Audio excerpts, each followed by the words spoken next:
Good morning ಎಲ್ರಿಗೂ. ನಾನಿವತ್ತು ಮನಾಲಿ ಕಡೆ ಟ್ರಿಪ್ ಹೊಂಟೇನಿ. ಬನ್ನಿ ಮನಾಲಿಲಿ ಏನೇನು ನೋಡ್ಕೊಂಬರ್ತೀನಿ ಅಂತ ತೋರಿಸ್ತೀನಿ. ಬರ್ತೀನಿ. ಹಾಂ ಸರಿಯಪ್ಪ, ಆಶೀರ್ವಾದ ಮಾಡು ನನಗೆ. ಹಾಂ ಇಲ್ಲಿ ಮಾತಾಡು ಅಕ್ಕ.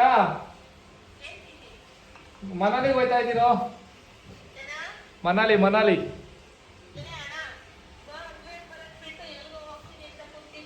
ಅಯ್ಯೋ ಮೋಟಿವೇಶನ್ ಇಲ್ಲ. ಓಕೆ ಅಪ್ಪ, ಓ ಇಲ್ಲಿ ನೋಡಪ್ಪ, ನಾನಿವತ್ತು ಮನಾಲಿಗೆ ಹೋಗ್ತಾ ಇದ್ದೀನಿ. ಹಾಂ ಖುಷಿಯಿಂದ ಹೇಳು, ಮೊಬೈಲ್ ಬಿಟ್ಟು. ಇಲ್ಲ, ನಾವು ಮೊಬೈಲ್ ಬಿಡಲ್ಲ. ಯಾಕೆ? ನಿಮಗೆ ಹಾಂ ರಿಫ್ಲೆಕ್ಷನ್. ಇವತ್ತು ನಾನು ಮನಾಲಿಗೆ ಹೊರಟಿದ್ದೀನಿ. ಬ್ಯಾಗ್ ಪ್ಯಾಕ್ ಮಾಡ್ಕೊಂಡಿದ್ದೀನಿ. ಇವತ್ತು ನಾನು ಮನಾಲಿಗೆ ಹೊರಟಿದ್ದೀನಿ. ನಮ್ಮ ಮನೆಯಿಂದ ಬಿಡ್ತಾ ಇದ್ದೀನಿ. ಈಗ ಕ್ಯಾಬ್ ಡ್ರೈವರ್ ಬರ್ತಾ ಇದ್ದಾನೆ. ಕ್ಯಾಬ್ ಬಂದ ತಕ್ಷಣ ಹೊರಟ್ಬಿಡ್ತೀನಿ. ಮನಾಲಿಗೆ ಎಕ್ಸ್ಪೀರಿಯೆನ್ಸ್ ಹೇಗಿರುತ್ತೆ ಅಂತ ಎಲ್ಲ ಪ್ರತಿಯೊಂದು ತೋರಿಸ್ತೀನಿ. ಅಪ್ಪಾಜಿ ಅಪ್ಪಾಜಿ ಮನಾಲಿಗೆ ಹೋಗ್ತೀನಿ. ಎಲ್ಲರಿಗೂ ಇವತ್ತು ನಾವು ಮನಾಲಿ ಕಡೆ ಪ್ರಯಾಣ ಬೆಳೆಸಿದ್ದೀವಿ. ಚಪ್ಪಲಿ ಹಾಕೊಳ್ಳೋಣ. ಚಪ್ಪಲಿ ಹಾಕ್ಕೊಂಡು ಗೇಟ್ ತೆಗೆದು ನಮ್ಮ ಕರಿಯಣ್ಣ ಬಿಳಿಯಣ್ಣ ಇವ್ರನ್ನ ಬಿಟ್ಟು ಹೊಂಟಿದ್ದೀನಿ. ಈಗ ಇಲ್ಲಿಗೆ ಕ್ಯಾಬ್ ಡ್ರೈವರ್ ಬರ್ತಾನೆ. ಆ್ಯಕ್ಚುಲಿ ಇವತ್ತು ನನ್ನ ತಮ್ಮ ನಾಳೆ 12-13ಕ್ಕೆ ನನ್ನ ತಮ್ಮಂದು ಮ್ಯಾರೇಜ್ ಇತ್ತು.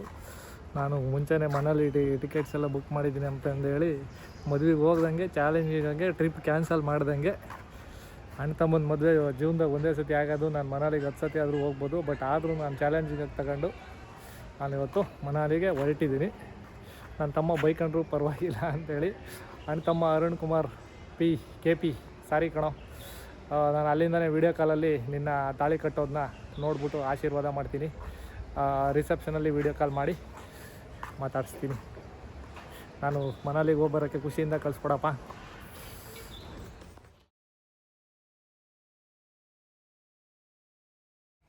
ಇದು ನಮ್ಮದು ಲಗೇಜು. ಕಾರೋನು ಅಲ್ಲಿ ಬಂದು ವೆಯ್ಟ್ ಮಾಡ್ತಾಯಿದ್ದಾನೆ. ಇದು ನಮ್ಮ ಮನೆ ದಾರಿ.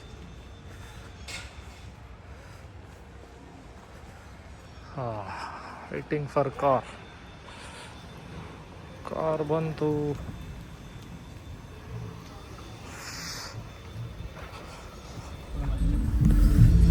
ಫೈನಲಿ ನಾವು ಕಾರ್ನ ಹತ್ಕೊಂಡಿದ್ದೀವಿ. ಇನ್ನೇನು ಏರ್ಪೋರ್ಟ್ ಕಡೆ ಧಾವಿಸ್ತಾ ಇದ್ದೀವಿ. ಎಷ್ಟೊತ್ತಿಗೆ ರೀಚ್ ಆಗ್ಬೋದಣ್ಣ? 1 ಅವರ್. ಟ್ರಾಫಿಕ್ ಹೆಂಗೆ ಅಲ್ಲಿ? ಹೆಬ್ಬಾಳ ಒಂದೇ ಇವಾಗ ಏನು ಟ್ರಾಫಿಕ್ ಇರಲ್ಲ. ಇವತ್ತು ಸಂಡೇ ಇರಲ್ಲ? ಓಕೆ, ಆರಾಮಾಗಿ ಹೋಗ್ಬಿಡ್ತೀರ. ಆ್ಯಕ್ಚುಲಿ ಸ್ವಲ್ಪ ಸಂಡೇ ಟ್ರಾಫಿಕ್ ಇರಬೇಕಂದ್ರೆ ಇರಲ್ಲ. ನಮ್ಮ ಆಫೀಸಲ್ಲಿ ಯಾರ್ಯಾರು ಏನೇನು ಮಾಡ್ತಾವ್ರಿ ಅಂತ ಕಾರ್ ಹತ್ಕೊಂಡು ಕೂತ್ರೆ ಇಲ್ಲಿ ಯಾರೋ ಒಬ್ಬ ಪುಣ್ಯಾತ್ಮ ಹೆವಿ ಡ್ರೈವರ್ ರೋಡ್ಗೆ ಹಿಂದೆ ಉಬ್ಬೈತೆ. ಅದು ಹೆಂಗೆ ಹತ್ತಿಸ್ತಾನೋ ಗೊತ್ತಿಲ್ಲ. ಅವಾಗಿಂದ ಹುಳ ಆಡಿಸ್ದಂಗೆ ಆಡಿಸ್ತಾವನೆ. ನಾವೇ ಜಾಸ್ತಿ ಹೊತ್ತು ವೆಯ್ಟ್ ಮಾಡ್ತಾ ಇಲ್ಲ, ಒಂದು 2 ನಿಮಿಷ. ಅಲ್ಲಿ ಟ್ರಾನ್ಸ್ಫಾರ್ಮರ್ ಬೇರೆ ಐತೆ. ಇವನು ಅಲ್ಲ ಅದ್ರ ಜೊತೆ ಆಟ ಆಡ್ತಾನೆ. ಬೆಂಕಿ ಜೊತೆ ಸರ್ಸಾಡೋಕ್ಕೆಲ್ಲ ನಮ್ಮ ಡ್ರೈವರ್ಗಳು ತುಂಬ ಖುಷಿ ಪಡ್ತಾರೆ. ಫೈನಲಿ ಬಿಡ್ತು, ಹೊರಟ್ವಿ. ಈ ಏರ್ಪೋರ್ಟ್ನ ತಗೊಂಡೋಗಿ ಇರೋಣ, ಕ್ರಾಸಿಂಗ್ ಐತೆ ಬೇಡ. ಈ ಏರ್ಪೋರ್ಟ್ನ ತಗೊಂಡೋಗಿ ಅಲ್ಲೆಲ್ಲೋ ಯಲಹಂಕ ಆದಮೇಲೆ ದೇವನಹಳ್ಳಿ ತಗೊಂಡೋಗಿ ಎಸ್ತವ್ರೆ. ನಮ್ಮಂಥವ್ರು ಪೀಣ್ಯ ಪರ್ಸನ್ಸ್ ಎಲ್ಲ ಹೆಂಗಪ್ಪ ಹೋಗೋದು? ಅಟ್ಲೀಸ್ಟ್ ಹೋಗ್ಲಿ. ಇಲ್ಲೆಲ್ಲ ನಾನು ನೆಲಮಂಗ್ಲಾದಾಗ ಎತ್ಲಾಗ ಅಲ್ಲೇ ಒಂದು ಏರ್ಪೋರ್ಟ್ ಮಾಡಿದರೆ ನಡ್ಕೊಂತ ಹೋಗ್ಬಿಡ್ತಿತ್ತು ಅಂತ ಆರಾಮಾಗಿ. ಇವಾಗ ಏನಾದರೂ ನಾವು ಒಂದು ಫ್ಲೈಟ್ ಹತ್ತಬೇಕು ಅಂತಂದರೆ ಮಧ್ಯಾಹ್ನಕ್ಕಿರೋ ಫ್ಲೈಟ್ಗೆ ಬೆಳಿಗ್ಗೆ 7 ಗಂಟೆ ಎತ್ತಿಗ ಮಗ ತೊಳ್ಕೊಂಡು ಹೊರಟು ಬಿಡ್ಬೇಕು. ಒಂದು ದಿನ ಫುಲ್ಲು ಅರ್ಜೆಂಟ್ ಅಂತ ಅನ್ಕೊಂತೀವಿ, ಫ್ಲೈಟಲ್ಲಿ ಬೇಗ ಹೋಗ್ತೀವಿ ಅಂತ. ಬಟ್ 1 ಡೇ ಫುಲ್ಲು ಬೇಕೇ ಬೇಕು.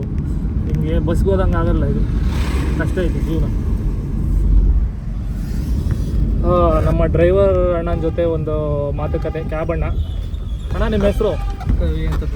ರವಿ. ಯಾವ ಊರು ನಿಮ್ಮದು? ಒಂದು ಶಿವಮೊಗ್ಗ. ಜೋಗ್ ಜಲಪಾತ, ಜೋಗ್ ಸಿಟಿ ಅಂತಾರಲ್ಲ ಶಿವಮೊಗ್ಗ. ಸಾಗರಾಗ ಜೋಗ್ ಸಿಟಿನಾ? ಶಿವಮೊಗ್ಗಕ್ಕೆ ಏನಂತ ಕರೀತಾರೆ? ಶಿವಮೊಗ್ಗ ಮಲೆನಾಡು ಶಿವಮೊಗ್ಗ. ಒಟ್ಟು ಸೆಂಟ್ರ್ ಇದಿರೋ ತಾನೆ ಕರ್ನಾಟಕಕ್ಕೆ, ಹೃದಯ ಭಾಗದಲ್ಲಿ ಇರುವಂಥವ್ರು. ಅಲ್ಲಿಂದ ಬೆಂಗಳೂರಿಗೆ ಹೆಂಗೆ ಜೀವನ ಪಯಣ? ಅವಾಗ ಬಂದಿದ್ದು ನಮ್ಮ ಅಣ್ಣರ ಜೊತೆ ಬೆಂಗಳೂರಿಗೆ ಹೋಗಿ ಜೀವನ ಕಟ್ಕೊಳ್ಳೋಣ ಅಂತ ಬಂದ್ಬಿಟ್ರಿ. ಊರಲ್ಲಿ ಹೊಲ ಮನೆ ಎಲ್ಲ ಇದೆ. ಎಷ್ಟು ಎಕರೆ ಐತೆ? ಎಕರೆಗಟ್ಟಲೆ ಇಲ್ಲ, ಎಕರೆಗಟ್ಟಲೆ ಇಲ್ಲ, ಅಟ್ಲೀಸ್ಟ್ ಬದುಕೈತೆ. ಐತೆ. ಹೋದ್ರೂ ನಾವು ಚಿರಸ್ಮರಣೆನೋ ಏನೋ ಒಂದು ಆದರೂ ಹೋದ್ರೂ ನಮಗೆ ಒಂದು ಗೋರಿ ಕಟ್ಟೋ ಜಾಗ ಇದೆ, ಸಮಸ್ಯೆ ಇಲ್ಲ. ಓಕೆ. ಈಗ ಬೆಂಗಳೂರು ಬೆಟ್ರಾ ಶಿವಮೊಗ್ಗ ಬೆಟ್ರಾ ಈಗ ಪ್ರೆಸೆಂಟ್ ಸ್ಥಿತಿಯಲ್ಲಿ? ನಮ್ಮೂರೇ ಸರಿ. ಹೆಂಗೆ ನಿಮ್ಮ ಜೀವನ ಶೈಲಿ ಕೇಳ್ಬೋದಾ? ಅಂದರೆ ಎಲ್ಲಿ ಓದಿದ್ದು? ಎಲ್ಲ ಊರಲ್ಲಿ ಓದಿದ್ದು ಎಲ್ಲಿಂದ ಎಲ್ಲಿ ತಗ ಎಷ್ಟನೇ ಕ್ಲಾಸ್ವರೆಗೂ ಓದ್ಕೊಂಡ್ರಿ? SLC last. SSLC last. ಅದಾದ್ಮೇಲೆ ಮುಂದೆ ಯಾಕೆ ಯೋಚನೆ ಬರಲಿಲ್ವಾ ಎಜುಕೇಷನ್ ಮಾಡ್ಬೇಕು ನಾನು ಅಂತ, ಅಥವಾ ಯಾರಾದರೂ ಸಪೋರ್ಟ್ ಮಾಡಲಿಲ್ಲ? ಇಲ್ಲ ಸಪೋರ್ಟ್ ಅಂತಲ್ಲ, ಇಲ್ಲ ನಾವು ಓದಿಲ್ಲ ಅಷ್ಟೇ. ನೀವು ಓದಲಿಲ್ಲ, ಬೇರೆಯವರೆಲ್ಲ ಸಪೋರ್ಟ್ ಮಾಡಿದ್ರು. ಎಷ್ಟೋ ಎಲ್ಲ ಮನೇಲೆಲ್ಲ ಓದು ಅಂತ ಹೇಳಿದ್ರು, ಬೈದಿರ್ತಾರೆ, ಒಪ್ತಿರ್ತಾರೆ. ಅದೇ ಎಷ್ಟೋ ಜನ ಹಂಗಾಗಿರುತ್ತೆ. ನಿಮ್ಮ ಒಬ್ರದ್ದೆಲ್ಲ ಸುಮಾರು ಜನ ನಾನು ನೋಡ್ತೀನಲ್ಲ, ಎಷ್ಟೋ ಜನ ಆವಾಗ ಆ ಮೈಂಡ್ಸೆಟ್ ಬರೋಲ್ಲ, ಮೋಟಿವೇಶನ್ ಬರೋಲ್ಲ, ಓದ್ಕೊಂಬಿಡೋಣ ಮುಂದೆ ಏನೋ ಮಾಡೋಣ ಅಂತ ಅಲ್ವಾ? ನಾನು ಹೇಳೋದು ಇಷ್ಟೇ, ಓದಲಿ ಬಿಡಲಿ, ತಲೆ ಓಡಿಸ್ಬೇಕು, ದುಡಿಮೆ ಮಾಡಬೇಕು. ತಲೆ ಓಡಿಸ್ ದುಡಿಮೆ ಮಾಡೋದಕ್ಕಿಂತ ತಲೆ ಓಡಿಸಿ ದುಡಿಮೆ ಮಾಡೋದು ಬೆಸ್ಟ್ ಅಲ್ವಾ? ಈಗ ನೀವು ಮಾಡ್ತಿರೋ ಜಾಬ್ ಎಷ್ಟು ಖುಷಿ ಇದೆ ನಿಮಗೆ? ನಮಗಿದೆ ಅಲ್ವಾ ಖುಷಿ ಅಲ್ವಾ? ಯಾವ ದಿನ ಕನಸು ಕಟ್ಕೊಂಡು ಬಂದು ಓಕೆ ಮಾಡ್ಬೋದಾ? ಎಷ್ಟು ವರ್ಷ ಮಾಡ್ಬೋದು ಈ ಜೀವನ? ಲೈಕ್ ಡ್ರೈವರ್ ಜೀವನ ಏನು ಸ್ವಲ್ಪ ದುಡ್ಡು ಮಾಡೋ ತನಕ ಮಾಡಬೇಕಷ್ಟೇ. ದುಡ್ಡು ಮಾಡ್ಬೋದಾ ಇದರಲ್ಲಿ? ಈ ಕಾಲದಲ್ಲಿ ಎಲ್ಲಣ್ಣ ದುಡ್ಡು ಮಾಡ್ತೀಯಾ? ಹೋಗಿತ್ತು ಕಣ ಒಂದು 5 ವರ್ಷದ ಬ್ಯಾಕ್, ಕೊರೋನಾ ಬಿಫೋರ್. ಈಗ ಸಿಕ್ಕಾಪಟ್ಟೆ ಕಾಂಪಿಟೇಷನು, ರಿಕ್ವೆಸ್ಟ್ ಹೆಚ್ಚಾಗಿ ರೈಟೇ ಇಲ್ಲ. ಅದಕ್ಕೆ ದುಡ್ಡು ಮಾಡೋಕ್ಕಾಗಲ್ಲ. ನೀನು ಹಂಗೆ ಯೋಚನೆ ಮಾಡೋದಾದ್ರೆ ಮುಂದೆ ಕಾಂಪಿಟೇಷನ್ ಬರುತ್ತಾ ಇದಕ್ಕೆ? ಮುಂದೆ ಇದೆಯಾ, ಲೈಫ್ ಇದೆಯಾ ಇದಕ್ಕೆ ಅಂತ ನಾನು ಕೇಳ್ತೀನಿ. ಮುಂದೆ ಲೈಫ್ ಇಲ್ಲ, ರೋಬೋಟ್ಗಳು ಬಂದ್ಬಿಡುತ್ತೆ ಅನ್ನೋದಾ, ಅಥವಾ ನಿಮ್ಮ ಪ್ರಕಾರ ಯಾವ ಥರ ಲೈಫ್ ಇಲ್ಲ? ಇಲ್ಲ, ರೈಟ್ ಕೊಟ್ಟರೆ ಲೈಫ್ ಇದೆ, ರೈಟ್ ಇಲ್ಲ. ಈ ಕಸ್ಟಮರ್ ಫ್ರೆಂಡ್ಲಿ ಇರ್ತವೆ ಯಾವುದೇ ಒಂದು ಆ್ಯಪ್ ಆಗಿ. ಈಗ ನಾನೊಬ್ಬ ಕಸ್ಟಮರು, ನನಗೆ ಕಮ್ಮಿ ಆದರೆ ಅದನ್ನು ಯೂಸ್ ಮಾಡ್ತೀನಿ ನಾನು, ಓಲಾನ. ಇಲ್ಲಾಂದ್ರೆ ನಾನು ಯೂಸ್ ಮಾಡಲ್ಲ. ಈಗ ನಿಮ್ಮದೇ ನೋಡಿ ರೈಟ್ ಕಮ್ಮಿ ಇದೆ. ಹೌದೌದು. ನಿಮ್ಮ ಹತ್ರ ರಿಕ್ವೆಸ್ಟ್ ಮಾಡಿದೆ, ಹಿಂಗಿದೆ ರೈಟು ಅಂತ. ಹೌದಲ್ವಾ? ನೀವು ಒಪ್ಕೊಂಡೆ ಕೊಡ್ತೀನಿ ಅಂತ ಹೇಳಿದ್ರೆ ಕೆಲವ್ರು ಕೊಡಲ್ಲ, ಬೇಕಿದ್ರೆ ಬರಕ್ಕೂ ಬೇಡ ಕ್ಯಾನ್ಸಲ್ ಮಾಡೋದು. ಹಂಗೆ ಅದು ಪರಿಸ್ಥಿತಿ. ಈಗ ಅವ್ರವ್ರ ಪರಿಸ್ಥಿತಿ ಹೆಂಗಿರ್ತದೆ, ಅವ್ನ ಪಾಯಿಂಟ್ ಆಫ್ ವ್ಯೂವಲ್ಲಿ ಅವ್ನು ಯೋಚನೆ ಮಾಡಿರ್ತಾನೆ. ನಮ್ಮ ಪಾಯಿಂಟ್ ಆಫ್ ವ್ಯೂ, ನಮ್ಗೆ ಇವತ್ತೇನೋ 2 ಕಾಸು ಬರ್ತದೆ ಅಂದ್ರೆ ತಾನೇ ನಾವು ಮಾಡೋದು. ಹೌದೌದು. ಅದಕ್ಕೆ ಓಕೆ, ರಿಕ್ವೆಸ್ಟ್ ಮಾಡೋದ್ರಲ್ಲಿ ತಪ್ಪಿಲ್ಲ, ಮಾತಾಡೋದ್ರಲ್ಲಿ ತಪ್ಪಿಲ್ಲ. ಈಗ ನಮ್ಮಿಬ್ರು ಮಧ್ಯೆ ಸಮಸ್ಯೆ ಇತ್ತಂದ್ರೆ ನಾವೇ ಇಬ್ರು ಮಾತಾಡ್ಕೊಂಡು ಬಗೆಹರಿಸ್ಕೊಂಡು ಸರಿ ನಡಿ ಹೋಗೋಣ, ಮುಂದೆ ಸಾಗೋಣ ಅಂತ ಸಾಗಬೇಕು ಅಲ್ವಾ? ಸೊ ಯಾವ ವಯಸ್ಸಲ್ಲಿ ನೀವು ಸ್ಟೇರಿಂಗ್ ಹಿಡಿದ್ರಿ? ನಮ್ಗೆ 15 ವರ್ಷ. ಇದು ವಿಂಡೋ ಕ್ಲೋಸ್ ಮಾಡೋಣ. ಇದನ್ನು 15 ವರ್ಷ ಅಂದರೆ SLCನೇ? SLC ಮುಗಿದ್ಮೇಲೆ ಬಂದಿದ್ದು. SLC ಮುಗಿದ್ಮೇಲೆ ಬಂದಿದ್ದಾ? ಅಂದರೆ ಎಷ್ಟು ವರ್ಷ ನಿಮ್ಗೀಗ? ವಯಸ್ಸು ಎಷ್ಟಾಗಿರ್ಬೋದು? 28. ಮದುವೆ ಆಗಿದೆ. ಅವರು ಫ್ಯಾಮಿಲಿ ಅಂದರೆ ಲೈಕ್ ಡಿಪೆಂಡೆಂಟಾ ಅಥವಾ ಅವರು ಇಂಡಿಪೆಂಡೆಂಟಾಗಿ ವರ್ಕ್ ಮಾಡ್ತಾರಾ? ಏನಿಲ್ಲ, ಮನೇಲಿ ಇರ್ತಾರೆ. ಮಕ್ಕಳು ಮರಿ ಇನ್ನೂ ಚಿಕ್ಕವರು. ಓಕೆ, ಆಲ್ರೆಡಿ ಒಬ್ರಾ? ಇಬ್ರು. ಒಂದು ಹೆಣ್ಣು ಒಂದು ಗಂಡು, ಅಥವಾ 2 ಹೆಣ್ಣು ಅಥವಾ 1 ಹೆಣ್ಣು 1 ಗಂಡು. ವಾ, ಅದೇನೋ ಹೇಳ್ತಾರಪ್ಪ, ನಮಗೊಂದು ಇನ್ನೊಂದು ಏನೋ ಸಾಕಾಕೊಂದು ಇನ್ನೊಂದೇನೋ ಐತದು, ಆರ್ತಿಗೊಂದು ಕೀರ್ತಿಗೊಂದು, ಸಾರಿ. ಖುಷಿ ಇದೆ. ಅವರು ಏನು ಎಜುಕೇಷನ್ ಮಾಡಿದ್ದಾರೆ? ಅವರು ಪ್ಯಾರಾಮೆಡಿಕಲ್. ನಿಮಗೆ ತುಂಬ ಹೆಲ್ಪ್ ಮಾಡ್ತಾರೆ ಹಂಗಾದ್ರೆ. ಸೊ ನಾನು ಕಂಡಂಗೆ ನಮ್ಮ ಅಕ್ಕ ಅವರು ಒಂದು ನರ್ಸು, ಅವರು ಒಳ್ಳೆ ಸ್ಯಾಲ್ರಿ ತೊಗೊಳ್ತಾರೆ. ಲೈಕ್ ಈಗ ಹೆಣ್ಮಕ್ಳು ಮನೆಯಲ್ಲಿ ದುಡಿತಾರೆ ಅಂತಂದರೆ ಗಂಡನಿಗೆ ತುಂಬ ಅಂದರೆ ತುಂಬ ನೆಮ್ಮದಿ. ಆ್ಯಕ್ಚುಲಿ ಬಿಡು, ನಾನು ಈ ತಿಂಗಳು ದುಡಿಲಿಲ್ಲ ಅಂದ್ರೂ ನನ್ನ ಹೆಂಡತಿ ನೋಡ್ಕೊಳ್ತಾಳೆ ಅನ್ನೋ ಒಂದು ಕಾನ್ಫಿಡೆನ್ಸ್ ಇದ್ದೇ ಇರುತ್ತಲ್ವ, ಆ ಮನಸ್ಸಿಗೆ ಒಂದು ನೆಮ್ಮದಿ ಇದ್ದೇ ಇರುತ್ತಲ್ವ. ಅದೆಲ್ಲ ಪ್ಯಾರಾಮೆಡಿಕಲ್ ಅರ್ಧ ಮಾಡಿದ್ದಾರೆ ಅಷ್ಟೇ. ಓಕೆ, ಈಗ ಕೆಲ್ಸಕ್ಕೆ ಹೋಗ್ತಾ ಇಲ್ಲ? ಕೆಲಸ ಇಲ್ಲ. ಕಂಪ್ಲೀಟ್ ಮಾಡಿಸ್ಬೋದಲ್ಲ, ನೀವು ಯಾಕೆ ಮಾಡಿಸಲ್ಲ? ರಿಸ್ಕ್ ಬೇಡ ಅಂತಾನೆ? ಬೇಡ. ಮಕ್ಕಳು ಮರಿ ಎಲ್ಲ ಆಗಿದ್ದಾವೆ, ಈಗ ಕಾಲೇಜ್ಗೆ ಓದು ಅಂದರೆ ಓದಲ್ಲ. ಏನು ಎಕ್ಸ್ಪೀರಿಯನ್ಸ್ ಏನು ಓದಿದಾರೋ ಅಷ್ಟಕ್ಕೇನೆ ಕೆಲ್ಸಕ್ಕೆ ಸೇರೋಕ್ಕಾಗಲ್ವಾ? ಇಲ್ಲ ಕೇಳಿಲ್ಲ. ಆಗಲ್ಲ. ನಾನು ಸರ್ಟಿಫಿಕೇಟ್ ಬೇಕು. ಸರ್ಟಿಫಿಕೇಟ್ ಇದ್ರೇ? ಓಕೆ, ಅದು ಮಾಡಿದ್ರೆ ಮೆಡಿಕಲಲ್ಲಿ ನರ್ಸಿಂಗ್ ಜಾಬ್ ಸಿಗುತ್ತೆ. ಓಕೆ, ಈಗ ನನಗೆ ಒಂದು ಇಂಪಾರ್ಟೆಂಟ್ ಕ್ವಶನ್ ಇದೆ. ನೀವಂತೂ SSLCವರೆಗೂ ಅಟ್ಲೀಸ್ಟ್ ಒಂದು ದಡ ಮುಟ್ಟಿದ್ದೀರಿ. ನಿಮ್ಮ ಮಕ್ಕಳನ್ನ ಎಲ್ಲಿವರೆಗೂ ಓದಿಸ್ಬೇಕಂತ ಅನ್ಕೊಂಡಿದ್ರಿ? ಯಾವ ಥರ ಶಾಲೆ ಪ್ರಿಫರ್ ಮಾಡ್ತೀರಿ? ಗೌರ್ಮೆಂಟ್ ಸ್ಕೂಲಾ ಅಥವಾ ಪ್ರೈವೇಟ್? ಬರಲ್ಲ ಸರ್, ಅವ್ರು ಹೆಂಗೆ ಓದ್ತಾರೆ ಅದ್ರ ಮೇಲೆ ಡಿಪೆಂಡ್ ಆಗುತ್ತೆ. ನಾವೇನು ಓದ್ಸಕ್ಕೆ ರೆಡಿ, ಅವ್ರೇವರೆಗೂ ಓದ್ತಾರೆ ಅಲ್ಲಿವರೆಗೂ. Okay. ಡಾಕ್ಟರ್ ಮಾಡ್ಬೋದು, ಇಂಜಿನಿಯರಿಂಗ್ ಮಾಡ್ಬೋದು. ಓಕೆ, ಏನು ಬೇಕಾದ್ರೂ ಮಾಡ್ಬೋದು. ಏನು ಬೇಕಾದ್ರೂ ಮಾಡ್ಬೋದು. ಅದು ಅವ್ರ ಇಷ್ಟ. ಹೇಳಕ್ ಬರಲ್ಲ ಅದನ್ನು. ಅವರು ಓದಬೇಕು. ನಿನ್ನ ಪ್ರಕಾರ ಅಂದರೆ ಲೈಕ್ ಇಡೀ ಜೀವನ ನೀನು ಇಲ್ಲಿವರೆಗೂ ನೆನೆಸ್ಕೊಂಡ್ರೆ, ನಿನ್ನ ಪ್ರೀವಿಯಸ್ಲಿ ನೆನೆಸ್ಕೊಂಡ್ರೆ ಕಷ್ಟ ಅನ್ಸಿದೆಯಾ ಜೀವನದಲ್ಲಿ? ಆರಾಮಾಗಿದ್ದೀನಪ್ಪ, ನಾನು ಯಾರ ಬಗ್ಗೆನೂ ತಲೆ ಕೆಡಿಸ್ಕೊಂಡಿಲ್ಲ, ನಾನು ಕಷ್ಟ ಅನುಭವಿಸಿಲ್ಲ, ಆರಾಮಾಗಿದ್ದೀನಿ ಅನ್ಸುತ್ತಾ? ಕಷ್ಟ ಅನ್ಸಿದ್ಯಾ ನಿಮಗೆ? ಇಲ್ಲ, ಕಷ್ಟನೇ ಇದೆ. ಏನು ಕಷ್ಟ ಅಂದರೆ ಯಾವ ಥರ ಕಷ್ಟ? ಬಡತನನ, ದುಡ್ಡಿಲ್ಲ ಅಂತನ, ಅಥವಾ ಓದೋದು ಕಷ್ಟನಾ, ಅಥವಾ ಈ ಡ್ರೈವಿಂಗ್ ಮಾಡೋದು ಕಷ್ಟನಾ, ಅಥವಾ ಕಸ್ಟಮರ್ ನಮ್ಮಂಥವ್ರನ್ನ ಹ್ಯಾಂಡಲ್ ಮಾಡೋದು ಕಷ್ಟನಾ? ಇವತ್ತು ಏನೂ ಇಲ್ಲ, ಯಾವುದು ಈಸಿ ಇಲ್ಲ, ಎಲ್ಲ ಕಷ್ಟನೇ. ಅಂದರೆ ದಿನ ಎದ್ದು ನಡೆದ್ರೇನೆ ಜೀವನ ಮಾಡೋದೇನೆ ಜೀವನ. ಇಲ್ಲ ಅಂತಂದರೆ ಇಲ್ಲ, 3 ದಿನ ನೀನೇನಾದ್ರು ದುಡಿಮೆ ಮಾಡಲಿಲ್ಲ ಅಂದರೆ ನಿನಗೇನು ಕಷ್ಟ ಬರ್ಬೋದು? ಎಲ್ಲ ಉಣ್ಣಾಕು ತಿನ್ನೋಕ್ಕೂ ಎಲ್ಲದಕ್ಕೂ ಬರುತ್ತೆ ಕಷ್ಟ. ಹೆಂಡತಿ ಮಕ್ಕಳೆಲ್ಲ ಬೀದಿಗೆ ಬಂದುಬಿಡ್ತಾರೆ, ನಾನು ಬರ್ಬೇಕು ಜೊತೆಗೆ ಅಲ್ವಾ ಬೀದಿಗೆ. ಸೊ ನಂದೊಂದು ಪ್ರಶ್ನೆ, ನೀನು ಒಂದು ತಿಂಗಳು ಏನು ದುಡಿದಲೆ ಏನೋ ಒಂದು ಬಿಸ್ನೆಸ್ ಮಾಡೋಣ ಅಂತ ಯೋಚನೆ ಮಾಡೋಕ್ಕೆ 1 ತಿಂಗಳು ಐಡಲಾಗಿ ಕುತ್ಕೋತೀಯ. ಆ ಥರ ಕುತ್ಕೊಳ್ಳೋಕೆ ನಿನಗೆ ದುಡ್ಡಿದೆಯಾ? ಅಷ್ಟು ಕ್ಯಾಶ್ ಫ್ಲೋ ನೀನು ದುಡ್ದು ಇಟ್ಕೊಂಡಿದ್ಯಾ ಅಂತ ಕೇಳ್ತೀನಿ. ಇಲ್ಲ, ಆ ಥರ ಯೋಚನೆ ಮಾಡಿಲ್ಲ. ನಾನೇನು ಹೇಳ್ತೀನಿ, ಆ ಥರ ಯೋಚನೆ ಮಾಡೋಕ್ಕೂ ದುಡ್ಡು ಇರಬೇಕಲ್ಲ. 1 ತಿಂಗಳು ಕುತ್ಕೋಬೇಕು ಅಂದ್ರೆ ದುಡ್ಡು ಬೇಕಲ್ಲ, 1 ತಿಂಗಳು ಇರೋ ಕಮಿಟ್ಮೆಂಟ್. ಹೌದೌದು. ನಾನೇನು ಹೇಳ್ತೀನಿ ಗೊತ್ತಾ, ಇದು ನನ್ನ ಜೀವನದಲ್ಲಿ ಆಗಿರೋ ಅನುಭವ. ಜೀವನದಲ್ಲಿ ಒಬ್ಬ ಬಿಸ್ನೆಸ್ ಮ್ಯಾನ್, ನಾನು ಬಿಸ್ನೆಸ್ ಮ್ಯಾನ್ ಅಂದರೆ ಇವತ್ತು 10 ಬಿಸ್ನೆಸ್ ಮಾಡೋ ಅಂದ್ರೂ ನನಗೆ ಟೈಮ್ ಕೊಟ್ಟರೆ, ನಾನು ಯಾವುದೇ ಬಿಸ್ನೆಸ್ ಕೊಟ್ಟರು ನಾನು ಡೆವಲಪ್ ಮಾಡೋ ಕೆಪಾಸಿಟಿ ನನಗೈತೆ. ಯಾಕೆ ಅಂತಂದರೆ ನನ್ನ ಮೈಂಡ್ ಸೆಟ್ ಹೆಂಗಿದೆ ಅಂತಂದರೆ, ಇವತ್ತು ನಾನೇನೋ ಒಂದು ಬಿಸ್ನೆಸ್ ಸ್ಟಾರ್ಟ್ ಮಾಡ್ತೀನಿ ಅಂದರೆ ಹಳೆ ಬಿಸ್ನೆಸ್ಸಿಂದ ನಾನು ಫ್ರೀ ಆಗಬೇಕು. ಅಂದರೆ ಏನು ಕೆಲಸ ಮಾಡ್ತಿರ್ತೀನಲ್ಲ ಆ ಕೆಲಸದಿಂದ 100% ಫ್ರೀ ಆಗಬೇಕು. ಮಿನಿಮಮ್ ಪರ್ ಡೇ 8 ಅವರ್ ನಾನು ಕೆಲಸ ಮಾಡ್ತೀನಿ ಅಂದ್ರೂ 300 ಗಂಟೆ ಟೈಮ್ ಕೊಡಬೇಕು. ಒಂದು ಬಿಸ್ನೆಸ್ ಸ್ಟಾರ್ಟ್ ಮಾಡ್ಬೇಕಂದ್ರೆ 300 ಗಂಟೆ ಯೋಚನೆ ಮಾಡುವುದು ನನ್ನ ಅನುಭವ ಇದು. ಅದೇ ಪ್ರಶ್ನೆನೇ ನಾನು ನಿಮಗೆ ಕೇಳಿದ್ದು. ಇವಾಗ ನೀವೇನೋ ಒಂದು ಬಿಸ್ನೆಸ್ ಮಾಡಬೇಕು ಅಂತ ಅಂದ್ಕೊಂಡಿರ್ತೀರ, ಅದನ್ನು ಮಾಡಬೇಕಂದ್ರೆ ನಿಮಗೆ ಪ್ರೆಸೆಂಟ್ಲಿ ಮನಿ ಸಿಚುವೇಶನ್ ಅಡ್ಜಸ್ಟ್ ಆಗಲ್ಲ, ಪ್ಲಸ್ ಕಮಿಟ್ಮೆಂಟ್ಸು ಬಿಟ್ಕೊಡಲ್ಲ ನಿಮ್ಮನ್ನು. ಹಂಗಾಗಿ ನೀವು ಬಿಸ್ನೆಸ್ ಸ್ಟಾರ್ಟ್ ಮಾಡೋಕ್ಕೆ ಆಗಲ್ಲ. ಸೊ ನೀವು ಬಿಸ್ನೆಸ್ ಸ್ಟಾರ್ಟ್ ಮಾಡಬೇಕು ಅಂದರೆ ಯೋಚನೆ ಮಾಡೋಕ್ಕೆ ಟೈಮ್ ಇರಬೇಕಲ್ವಾ? ಯೋಚನೆ ಮಾಡೋಕ್ಕೆ ಟೈಮ್ ಇರಬೇಕಂದ್ರೆ ನಿಮ್ಮ ಹತ್ರ ಕಾಸಿದ್ರೇ ಆಗೋದು. ಯೋಚನೆ ಮಾಡಬೇಕು, ಕಾಸು ಬೇಕು ಇವತ್ತು. ಹೌದು. ಅದಕ್ಕೆ ನನ್ನ ಪ್ರಕಾರ ನಾನೇನು ಅನ್ಕೊಂತೀನಿ ಅಂದರೆ, ಒಂದು 3 ತಿಂಗಳಿಗೆ ದುಡ್ಡಾಗೋಷ್ಟು ಚೆನ್ನಾಗಿ ದುಡ್ಡು ಬಿಡೋದು. ರಾತ್ರಿ ಆಗಲು 3 ತಿಂಗಳು ಎಲ್ಲೂ ಹೋಗಂಗಿಲ್ಲ. 3 ತಿಂಗಳಿಗೆ ಎಷ್ಟು ನನ್ನ ಖರ್ಚಿಗೆ ಎಷ್ಟು ಬೇಕು, ಮಕ್ಳ ಖರ್ಚಿಗೆ ಎಷ್ಟು ಬೇಕು, ಫ್ಯಾಮಿಲಿ ಖರ್ಚಿಗೆ ಎಷ್ಟು ಬೇಕು, ಒಂದೇ ಸತಿ ದುಡ್ಡು ಇಟ್ಬಿಡೋದು. ಅದನ್ನು ಸೇವಿಂಗ್ಸ್ ಅಂತ ಅನ್ಕೊಂತೀನೋ. ಇನ್ನೊಂದೊಂದು 3 ತಿಂಗಳು ನಾನು ಈಗೇನು ಪ್ರೆಸೆಂಟ್ ಕೆಲಸ ಮಾಡ್ತಾ ಇದ್ದೀನಿ. ಇವಾಗ ನೀವು ಡ್ರೈವಿಂಗ್ ಮಾಡ್ತಿದ್ರ, 3 ತಿಂಗಳು ಡ್ರೈವಿಂಗ್ ಮಾಡಲ್ಲ. ನೀವು ಹೇಳ್ಬೋದು 3 ತಿಂಗಳು ಡ್ರೈವಿಂಗ್ ಬಿಟ್ಟೇನು ಒಟ್ಟೇನು ಕಲ್ತೀನಿ ಅಂತ. ಹಂಗಲ್ಲ, ಮುಂಚೆನೇ ದುಡ್ದು 3 ತಿಂಗಳಿಗೆ. ಅವಾಗ ನೀವು 3 ತಿಂಗಳು, ಒಬ್ಬ ವ್ಯಕ್ತಿ 3 ತಿಂಗಳು ಫ್ರೀಯಾಗಿದ್ದಾನೆ ಅಂತಂದರೆ ಅವನಿಗೆ ಯೋಚನೆ ಒಳ್ಳೇದು ಬರುತ್ತಾ ಕೆಟ್ಟದ್ದು ಬರುತ್ತಾ ನಿಮ್ಮ ಪ್ರಕಾರ? ಅವ್ರವ್ರ ಮೈಂಡ್ ಸೆಟ್. ಒಳ್ಳೇದಂದ್ರೆ ಒಳ್ಳೇದು ಬರುತ್ತೆ, ಕೆಟ್ಟದಂದ್ರೆ ಕೆಟ್ಟದ್ದು ಬರುತ್ತೆ. ಯೋಚನೆ ಮಾಡೋ ರೀತಿ ಚೇಂಜ್ ಇರಬೇಕು. ಆಮೇಲೆ ಅವ್ರು ಯಾರು ಸಂಘ ಬೆರೀತಾರೆ ಆ ಟೈಮಲ್ಲಿ, ಸಂಘ ಅನ್ನೋದಕ್ಕಿಂತ ನಾವು ಯಾರ ಮೇಲೂ ಡಿಪೆಂಡ್ ಆಗ್ಬಾರ್ದು ಸರ್. ನಮ್ಮ ಮನಸ್ಸು ನಮ್ಮ ಕೈಲಿದ್ದೆ, ನಾವು ಒಳ್ಳೇದು ಕೆಟ್ಟದೆಲ್ಲ ನಮ್ಮ ಕೈಲೇ ಇರುತ್ತೆ. ಹೌದು. ಹಂಗಂತೇಳಿ ಅವ್ರ ಜೊತೆ ಸೇರಿದ್ರೆ ಹಾಳಾಗ್ಬಿಡ್ತೀನಿ, ಇವ್ರ ಜೊತೆ ಸೇರಿದ್ರೆ ಹಾಳಾಗ್ಬಿಡ್ತೀನಿ, ನಿಮ್ಮ ಬುದ್ಧಿ ಎಲ್ಲೋಗಿರುತ್ತೆ ಅವಾಗ. ಕರೆಕ್ಟ್. ಬಟ್ ನಿಮಗೆ ಯಾವುದೇ ಕೆಲಸದ ಒತ್ತಡ ಇರಲ್ಲ ಗೊತ್ತಾ? ನಾನು ಯಾಕೆ ಹೇಳ್ತಿದ್ದೀನಿ ಅಂತಂದ್ರೆ, ಮನುಷ್ಯ ಹಾಳಾಗ್ಬಿಡ್ತಾನೆ. ಏನು ಒತ್ತಡ ಇಲ್ಲ ಅಂದ್ರೆ ಹಾಳಾಗ್ಬಿಡ್ತಾನೆ. ಅಲ್ಲ, ಹೊಸ ಬಿಸ್ನೆಸ್ ಸ್ಟಾರ್ಟ್ ಮಾಡಕ್ಕಂತ ಅವ್ನು ಕೆಲಸ ಬಿಟ್ಟಿರೋದು, ಆ ಒತ್ತಡ ಇರುತ್ತೆ. ಈ ಪ್ರೆಸೆಂಟ್ ನೀವೇನು ಕೆಲಸ ಮಾಡ್ತಿರ್ತೀರಲ್ಲ, ಇವಾಗ ಪರ್ ಡೇ ನಿಮ್ಮದು ಟಾರ್ಗೆಟ್ ಇರುತ್ತೆ. ಓಕೆ, 3 ದಿನ ರೆಸ್ಟ್ ಮಾಡಿದ್ರು 4ನೇ ದಿನ ಡ್ಯೂಟಿಗೆ ಹೋಗಲೇಬೇಕು ಅಲ್ವಾ? ಅಟ್ಲೀಸ್ಟ್ ನಿಮ್ದು 1 ವಾರ ರೆಸ್ಟ್ ಮಾಡಿದ್ರು ನಡೀತದೆ. ಬಟ್ 1 ವಾರಕ್ಕೆ ಯೋಚನೆ ಮಾಡಿ ಯಾವುದೇ ಬಿಸ್ನೆಸ್ ಸ್ಟಾರ್ಟ್ ಆಗಲ್ಲ ಅಲ್ವಾ? ನಾನು ಅದಕ್ಕೆ 3 ತಿಂಗಳು ಹೇಳಿರೋದು. 3 ತಿಂಗಳು ಅಂತ ಹೇಳಿದ್ರೆ ಓಕೆ, ನಿಮ್ಮದು ಬಿಟ್ಬಿಡಿ, ಪರ್ಸ್ನಲಿ ಜನರಲಾಗಿ ಮಾತಾಡೋಣ.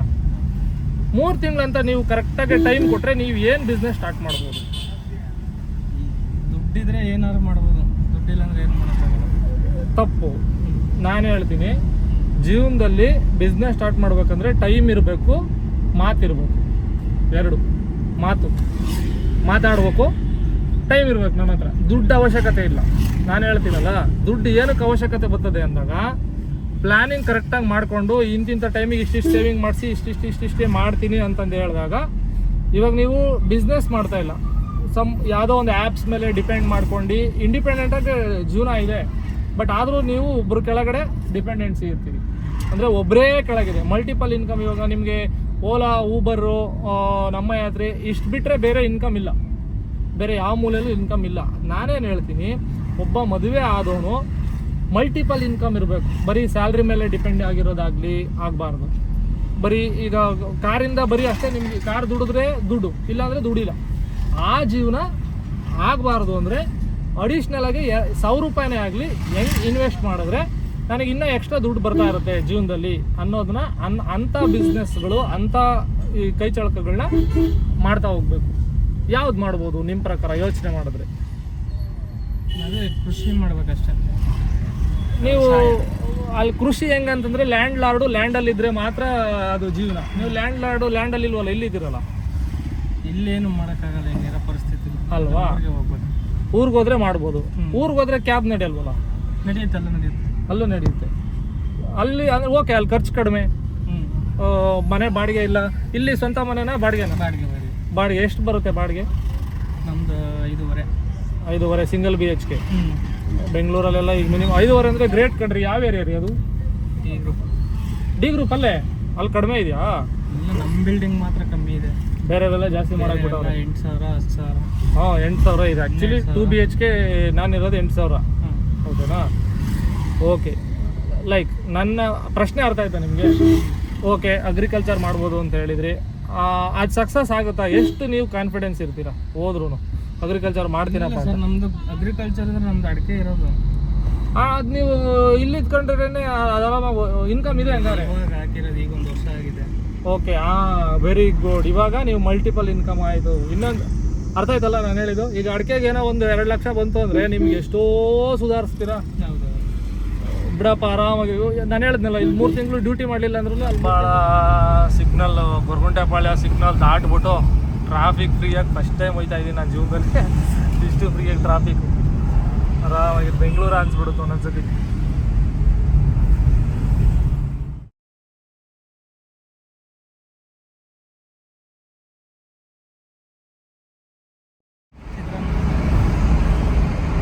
ಯಲಹಂಕ ಬಿಟ್ವಾ ಅಲ್ಲೇ? ಇನ್ನು ಎಷ್ಟು ಕಿಲೋಮೀಟ್ರ್ ಇರ್ಬೋದು ಏರ್ಪೋರ್ಟು? 15 ಅಂದರೆ ಇದು 15 ನಿಮಿಷ. 17 ನಿಮಿಷಕ್ಕೆ ನಾನು ನಾಳೆ ಉದುರಿಸ್ಬಿಟ್ಟಿರ್ತೀಯ. ಟೋಲ್ ಗೇಟಿಗೆ ಬಂದ್ವಿ, ಆಲೆ ಒಂದು ಏರೋಪ್ಲೇನ್ ಹಾರಾಡ್ತಾ ಇದೆ.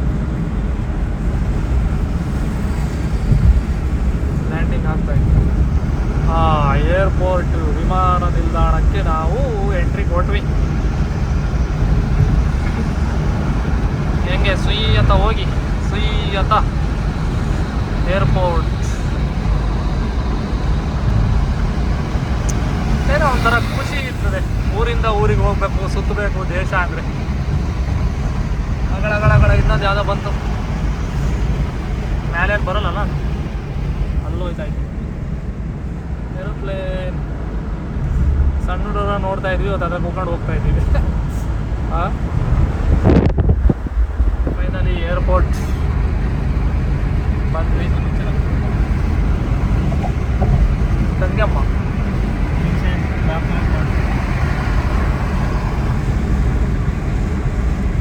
ನಮ್ಮ ಕೆಂಪೇಗೌಡರು ಇವರೇ ತಾನೆ? ಕೆಂಪೇಗೌಡರು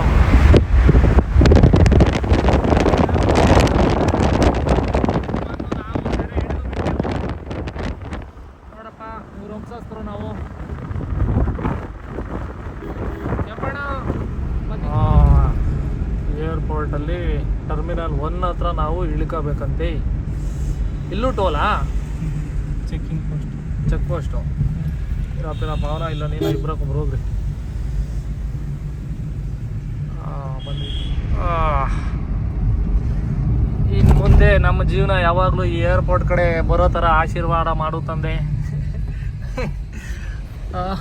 ಬೇರೆ ಬೇರೆ ಕಡೆ ಎಲ್ಲ ಬಿಸ್ನೆಸ್ ಮಾಡ್ಕೊಂಡು ನಾವೇನು ಆಸೆ ಪಡ್ತೀವೋ ಅದು ಬರುತ್ತೆ ನಮ್ಮ ಲೈಫಲ್ಲಿ ಅಂತ ನಾನು ನಂಬಿದ್ದೀನಿ. ಆ ದೇವರು ನಮ್ಗೆ ಅದನ್ನು ಕೊಟ್ಟಿದ್ದಾನೆ ಅಂತ ನಾವು ಕೃತಜ್ಞತೆಯಿಂದ ಹೇಳ್ಕೊಂತೀವಿ. ಫೈನಲಿ ನಾವು ಟರ್ಮಿನಲ್ 1ಗೆ ಬಂದ್ವಿ. ಇಲ್ಲಿ ಇಳ್ಕೋಬೇಕಲ್ವ ನಾವು? ಓಕೆ, ನಮ್ಮ ಸ್ಯಾಂಡಲ್ಸ್ನ ಹಾಕ್ಕೊಂಡು ಹೊರಡೋಣ. ಥ್ಯಾಂಕ್ಸ್ ಅಣ್ಣ, ಆರಾಮಾಗಿ ಕರ್ಕೊಂಬಂದೆ. ಬ್ಯಾಗ್ ಇದೆ, ಬ್ಯಾಗ್ ತಗೊಳ್ಳೋಣ.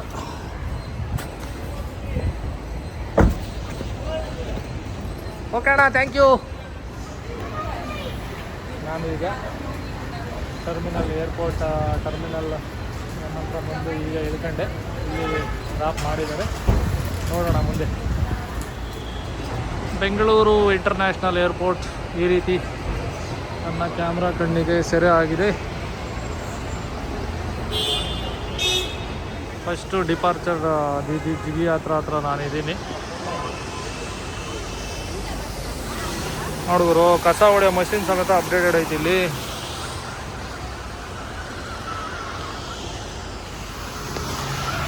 ನಾನು ಈಗ ಏರ್ಪೋರ್ಟ್ ಹತ್ರ ಎಂಟ್ರಿ, ಟರ್ಮಿನಲ್ 1ಗೆ ಈಗ ಏರ್ಪೋರ್ಟ್ ಒಳಗಡೆ ಎಂಟ್ರಿ ಆಗಿದ್ದೀನಿ. ಇದು ನನ್ನ ನೋಟ. ಇಷ್ಟು ಜನದಲ್ಲಿ ನನ್ನ ಫ್ರೆಂಡ್ಸ್ ಎಲ್ಲಾದರೂ ಕಾಣ್ತಾರ ನೋಡಬೇಕು. ಆಗ ಅಲ್ಲಿದ್ದಾನೆ, ಅಲ್ಲಿದ್ದಾನೆ, ಸಿಕ್ಬಿಟ್ಟ ನನ್ನ ದೋಸ್ತ.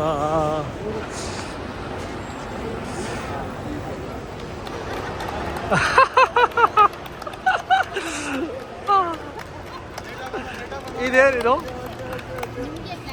Thank you. Happy married life ಮಂಜಾ. ಇಲ್ಲ ನಾ ಬರಲಿಲ್ಲ. ಹಾಂ, ಇವ್ನು ಲೇಟಾಗಿ ಹೇಳ್ಬಿಟ್ಟ ಕಣ. ನೋಡು ನೋಡು, ನಮ್ಮ ಲೈಫಲ್ಲಿ ನಮ್ಮ ಫ್ರೆಂಡ್ಸ್ ನಮ್ಮನ್ನು ಎಷ್ಟು ಆಡ್ಕೊಂತವ್ರು ಅಂದರೆ ಓ ಎಲ್ಲ ಸೇವ್ ಮಾಡಿದೀವ ಒಂದು ವಾರಕ್ಕೆ ಬಳ್ಕೊಂಬಿಡುತ್ತೆ ಅಂತ. ಎಲ್ಲ ನನ್ನ ಟಿಕೆಟು. ಹಾಯ್, ನಿಮ್ಮ ಹೆಸರು ಹೇಳ್ಬೇಕು. ನೀವು ಹೊರಟಿದ್ರಾ ಮನಾಲಿಗೆ? ಎಷ್ಟು ಖುಷಿ ಇದೆ, ಎಕ್ಸೈಟ್ಮೆಂಟ್ ಏನಾದ್ರು ಇದೆಯಾ? ಆಮೇಲೆ ಮಾತಾಡಿಸ್ತೀನಿ. ನಿಮ್ಮ ಹೆಸರು? ಹಾಂ, ಕೆಜಿಯಾ. ನಿಮ್ಮ ಹೆಸರು? ಮಾಲಿನಿ. ಹೇಮಾ ಮಾಲಿನಿ ಅಲ್ವಾ? ನಿಮ್ಮ ಹೆಸರು? ನಿಮ್ಮ ಹೆಸರು? ನಿಮ್ಮ ಹೆಸರು? Hi, Maria. ಇವ್ರು ನಮಗೆ ಗೊತ್ತು, ಇವ್ರು ಸಂತೋಷ್. ಇವರು 5 ಸತಿ ಕೈ ಕೊಡ್ತಾರೆ. ಇವರು TG ಮೂರ್ತಿ ಅಂತ, ಸ್ನೇಹ ಜ್ಯೋತಿ ಫೌಂಡರು. ಇವರು ನಮ್ಮ ಅಮ್ಮ, ಎರಡನೇ ಅಮ್ಮ, ಇನ್ನೊಬ್ಬರ ಅಮ್ಮ. Happy mother's day. ಮರ್ತ್ಬಿಟ್ಟಿದ್ವಿ.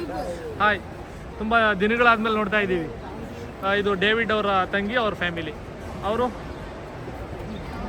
ನಿಮ್ಮ ಹೆಸರು? ಇಲ್ಲಿದೆ ನಮ್ಮ ಯುವಕರ ಬಳಗ. ಇದಿಷ್ಟು ಫ್ಯಾಮಿಲಿ ಆದರೆ ಇಲ್ಲಿದೆ. ಡೇವಿಡ್ ಅವರೇ, ಹಲೋ ಹಲೋ, ಚೆನ್ನಾಗಿದ್ದೀರಾ? ಚೆನ್ನಾಗಿದ್ದಾರೆ ಎಲ್ಲ. ಇದೇ ಖುಷಿಗೆ ಮಂಜಣ್ಣ, ಇಬ್ರು ಮಂಜ. ನಾನು ಇವನು ಮದ್ವೆಗೆ ಫೋನ್ ಮಾಡಿ ಕರ್ದ. ಯಾರ್ದ ಮದುವೆ ಅಂದ್ರೆ ಇವಂದೇನೋ, ಇವನು ಅಷ್ಟು ಬೇಗ ಮದುವೆ ಆಯ್ತವನೇನೋ ಅಂತ. ಮದುವೆ ಆಗಿಲ್ಲ. ನೋಡು,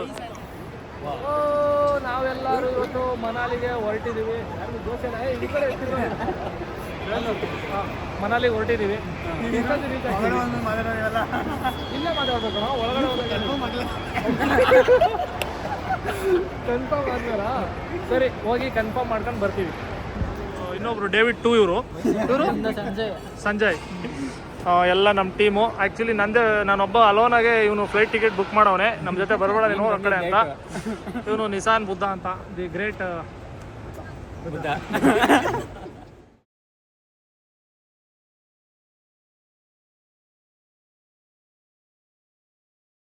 ಡೇವಿಡ್ ಅವರು ನಮ್ಗೀಗ ಒಂದು ಶಾಕಿಂಗ್ ನ್ಯೂಸ್ ಹೇಳ್ಬಿಟ್ಟಿದ್ರು. ಬಟ್ ಲೈಫು, ನಾನು ಇದನ್ನ ಆಧಾರ್ ಕಾರ್ಡ್ ಅನ್ಕೊಂಡು ಇದು ಯಾವುದೋ ಕಾಲೇಜ್ ID ಕಾರ್ಡ್ ಹೊತ್ಕೊಂಡ್ಬಂದ್ಬಿಟ್ಟಿದ್ದೀನಿ. ಬಟ್ ಆದರೂ ಹೆಂಗೋ ಡಿಜಿ ಹತ್ರ ಅಂತಂದೇಳಿ ನಾವು ಎಂಟ್ರಿ ಆದ್ವಿ. ಈಗ ನಾನು ಒಳಗೆ ಹೋಗ್ತಾ ಇದ್ದೀನಿ, ಸೇಫ್ ಝೋನ್. ಓಕೆ, ಆ್ಯಕ್ಚುಲಿ ನಂದು ಸಪ್ರೇಟ್ ಫ್ಲೈಟ್ ಮಾಡ್ಬಿಟ್ಟವನೇ ನಮ್ಮ ಹುಡುಗ. ಇವ್ರ ಜೊತೆ ಎಲ್ಲ ಹೋಗೋಣ ಅಂತ ಅಂದ್ಕೊಂಡಿದ್ದೆ, ಬಟ್ ಹೋಗೋಕೆ ಆಯ್ತಾ ಇಲ್ಲ. ಓಕೆ, ಸಪ್ರೇಟಾಗಿ ಹೋಗೋ ಪರಿಸ್ಥಿತಿ ಬಂದೈತೆ, ಹೋಗೋಣ. ಒಳಗಡೆ ಹಿಂಗಿದೆ. ನಂದು ಯಾವುದು ಟ್ರೈನು ಅಂತ ನೋಡ್ಬೇಕೀಗ. ಟ್ರೈನಲ್ಲಾದರೂ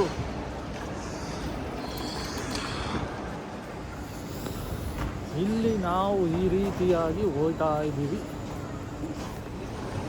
ಈ ರೀತಿಯಾಗಿ ಒಳಗಡೆ ಹೋಗಬೇಕು ನಾವು. ಅಂದರೆ ಹಾಂ ಮ್ಯಾಮ್, 237.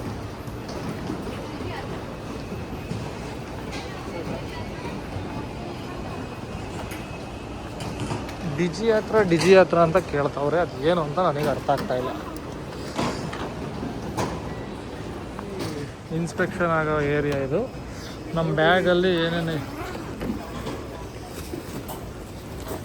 ಏನಾದರೂ ಇದ್ದರೆ ಸಪ್ರೇಟಾಗಿ ಬೆಲ್ಟ್ ಎಲ್ಲ ಏನೇನಿದ್ದಾವೆ ಎಲ್ಲ ತೆಗೆದಿಡಬೇಕು. ಇಲ್ಲಿ ಚೆಕಿಂಗ್ ಎಲ್ಲ ಆಯಿತು. ಈ ರೀತಿ ಓಪನ್ ಮಾಡಿಬಿಟ್ಟಿದ್ರು. ಈಗ ಇದನ್ನು ತುಂಬ್ಕೋಬೇಕು.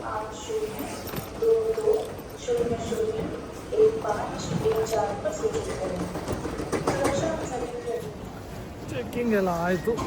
ಈಗ ಚೆಕ್ಕಿಂಗಿಂದ ನಾನು ಹೊರಡ್ತಾ ಇದ್ದೀನಿ. ಎಲ್ಲಿಗೆ ಹೋಗ್ತೀನಿ? ಝೋನ್ 1ಗೆ ಹೋಗಬೇಕು ನನ್ನ ಟಿಕೆಟ್ ಪ್ರಕಾರ.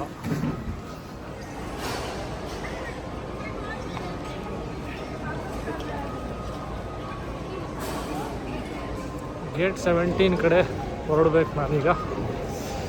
ಗೇಟ್ 17 ಎಲ್ಲೈತೆ ಅಂತ ಹುಡುಕೊಂಡು ಹೋದರೆ 12 ಆದಮೇಲೆ ತುಂಬ ದೊಡ್ಡದು ನಡ್ಕೊಂತ ಹೋಗ್ಬೇಕಲ್ಲಪ್ಪೋ ನಾನು. Bengaluru star box. Gate 17 finally ಸಿಕ್ತು. ಅಲ್ಲಿಗೆ ಹೋಗಿ ಕೂತ್ಕೋಬೇಕು ನಾನು.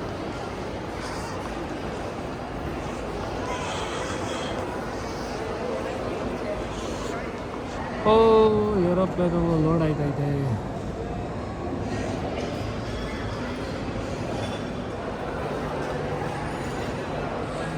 ಸೆವೆಂಟಿ ನಂಬರ್ ಏನಿದೆ ಆ ನಂಬರ್ ಹತ್ರ ಕೂತಿ ನಾವು ಇವಾಗ ಹೊರಡ್ತಾ ಇದ್ದೀವಿ. ತುಂಬ ಎಕ್ಸೈಟ್ಮೆಂಟ್ ಆಗೈತೆ. ಈಗ ಫ್ಲೈಟ್ ಹತ್ತಬೇಕು. ಇದು ನನ್ನ ಮೊದಲನೇ ಎಕ್ಸ್ಪೀರಿಯೆನ್ಸ್ ಏನಲ್ಲ. ಆಲ್ರೆಡಿ ನಾನು 3 ಸತಿ ಫ್ಲೈಟ್ ಹತ್ತಿದ್ದೆ. ಇದು 4ನೇ ಸತಿ ಫ್ಲೈಟ್ ಹತ್ತುತ್ತಾ ಇರೋದು. ಅಷ್ಟೊಂದೇನು ಎಕ್ಸೈಟ್ಮೆಂಟ್ ಇಲ್ಲ. ಬಟ್ ನನಗೆ ಮನಾಲಿಗೆ ಹೋಗಬೇಕು, ಮನಾಲಿಯಲ್ಲಿ ಅಲ್ಲೇನೆಲ್ಲ ಮಾಡ್ತೀನಿ ಅನ್ನೋದ್ರ ಮೇಲೆ ತುಂಬ ಎಕ್ಸೈಟ್ಮೆಂಟ್ ಇದೆ. ನೋಡಬೇಕು.